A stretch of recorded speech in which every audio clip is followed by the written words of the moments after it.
Sobat sehat, pernah tidak Anda merasa pusing atau jantung berdebar kencang justru setelah mandi?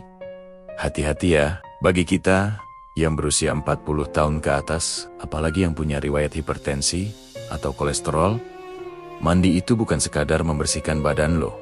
Banyak yang tidak sadar, pemilihan suhu air yang salah terlalu dingin atau terlalu panas bisa memicu kejutan pada pembuluh darah otak kita dalam hitungan detik saja. Lantas, apakah mandi air dingin yang bikin stroke? Atau justru air panas yang berbahaya? Di video kali ini, Jurnal Klinis akan membedah faktanya berdasarkan medis, supaya ibu dan bapak di rumah tidak salah langkah lagi. Simak sampai tuntas ya. Selamat datang kembali di Jurnal Klinis Channel, tempat kita belajar kesehatan otak dan pembuluh darah dengan bahasa yang mudah dimengerti. Bagi yang baru bergabung, jangan lupa tekan tombol subscribe agar tidak ketinggalan panduan klinis terpercaya lainnya. Mari kita bahas. Yang pertama, air dingin. Banyak yang bilang mandi air dingin itu segar dan bikin awet muda. Betul, tapi bagi penderita hipertensi, ini bisa jadi masalah serius. Saat air dingin menyentuh kulit secara tiba-tiba, tubuh akan mengalami apa yang disebut cold shock response. Secara refleks, tubuh melepaskan adrenalin. Akibatnya apa? Pembuluh darah di kulit akan menyempit, drastis istilah medisnya vasokonstriksi, untuk menahan panas tubuh.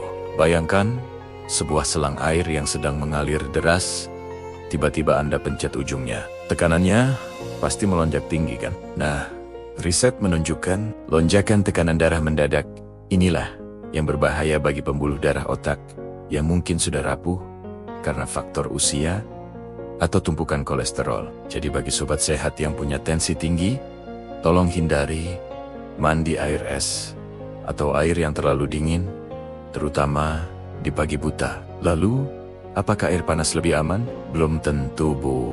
Mandi air yang terlalu panas atau berendam lama-lama bisa menyebabkan kebalikannya.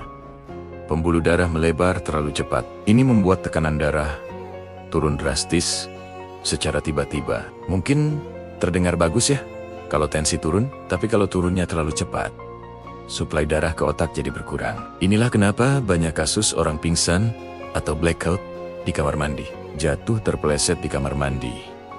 Inilah yang seringkali memicu cedera kepala fatal atau komplikasi stroke. Selain itu, suhu panas juga memaksa jantung memompa lebih cepat untuk mendinginkan tubuh. Bagi yang punya riwayat jantung lemah, ini adalah beban kerja yang cukup berat.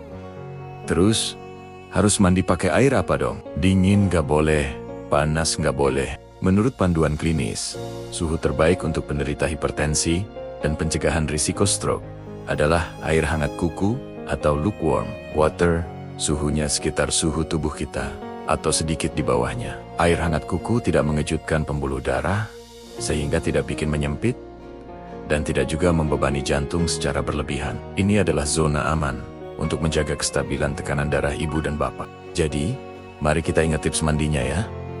Hindari suhu ekstrem, mulailah menyiram dari kaki agar tubuh beradaptasi, dan jangan mandi terlalu lama. Kesehatan itu mahal, tapi mencegahnya bisa dimulai dari hal sepele, seperti mengatur suhu air mandi. Bagaimana kebiasaan mandi sobat sehat selama ini? Suka yang dingin atau hangat? Coba tulis di kolom komentar ya. Kita diskusi di bawah. Jangan lupa like video ini jika bermanfaat dan bagikan ke grup WhatsApp keluarga. Siapa tahu informasi sederhana ini bisa menyelamatkan orang tersayang. Sampai jumpa di video jurnal klinis berikutnya. Salam sehat untuk semuanya.